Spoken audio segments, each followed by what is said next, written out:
Hey guys, this is Functional But Broken and Miriam, and here's another podcast that's going to be an interview. This time, Miriam's going to be asking me the questions. Oh boy. Alrighty. So, um, what have you been diagnosed with and stuff? Oh, this is going to be fun. So, I have been diagnosed with quite a few things. Dago? One of the most kind of important ones, I guess, would be emotional dysregulation disorder.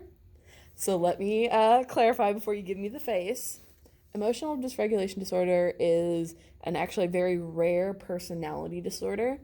Every personality disorder is kind of based in an emotion. This emotion is actually based in anger, which means I can go from just talking the way that I am now to stabbing someone in the neck in like 5 seconds. This There is no cure-all for this disorder. It does require medication, which I am not currently on because about a year and a half ago, I lost my insurance and I had to go off my medication for a while. So it's kind of why I'm a little bit crazy and all over the place and emotional all the time. But looking forward to getting back on my medication soon. I've also been diagnosed with PTSD. I have that thanks to my father and my ex-boyfriend. Let's see, I'm bipolar. I have anxiety. I have acute depression. I've got a lot wrong with me. Dago. Oh my. So, personally, which one has been the hardest to control or cope with or whatever?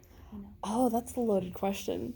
Sorry. I feel like it's not really one specifically. I feel like it's the combination of all of them, especially because they're all mental and emotional based. The dysregulation plus the bipolar. Also, I have a possibility for multi-personality disorder, which is actually now called dissociative identity disorder.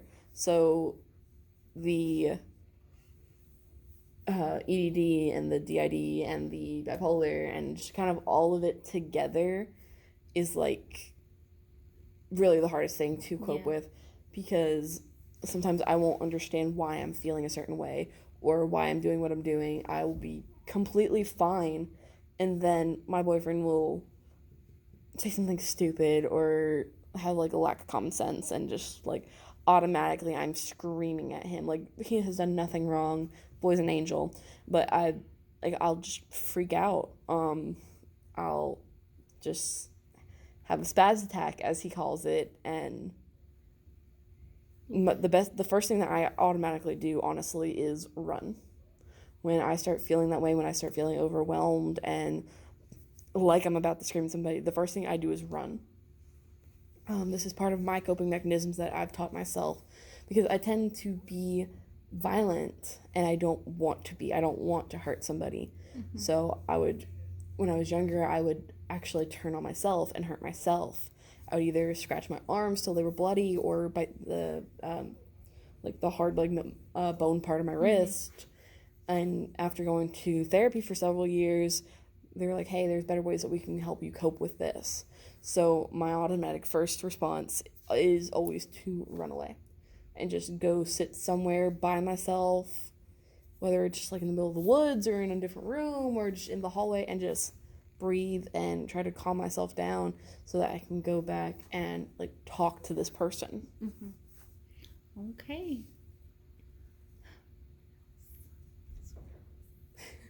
Trying to think. It's fine. I had a question like 2.5 seconds ago, but I already forgot about it. Is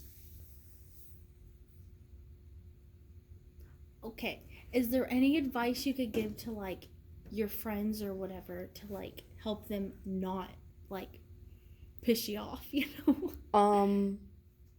Actually, or cope, not cope. There's no way help to you through it and not spaz out on you whenever you spaz out on them or whatever. Yeah, there's no way to help them stop me from spazzing out. My friends have we've had conversations about like kind of like the do's and don'ts of when I start freaking out.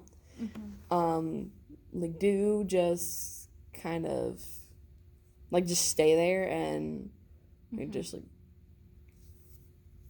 help me like kind Yeah. of relax. Don't touch me. Yeah. The automatic thing is just don't touch me, because then like that's kind of where my violentness comes out, and it's like it's more I'm trying to push you away so that I don't hurt them, but that because my friends are very adamant, like they try to hug me, it's like my automatic thing is to punch them, and I'm just like, no, wait, no, I'm not actually trying to hurt you. Yeah. Do give me a little bit of space, like automatic, like obviously just like even the proximity is a problem for me. Also like a do for them is like do call me out, like if I'm like starting to get like kind of like sassy and bitchy, like past like point that I am a bitch, I'm a sassy girl, like I will own this, it's who Yeah. I am. But if it's like getting to the point where it's like kind of rude and cruel, where it's like, hey, maybe you need to take like 5 minutes, like just go chill somewhere, like kind of like a go eat a Snickers kind of thing. Yeah. Okay. And it has really helped us all like kind of regulate, as well as like with everyone else. It's kind of give everyone the opportunity to be like, hey, your attitude's kind of out of whack, like is something wrong, like do you want to talk, or is this just how your personality is going to fly today? Okay. All right.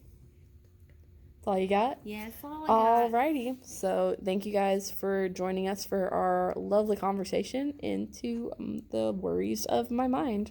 See you later.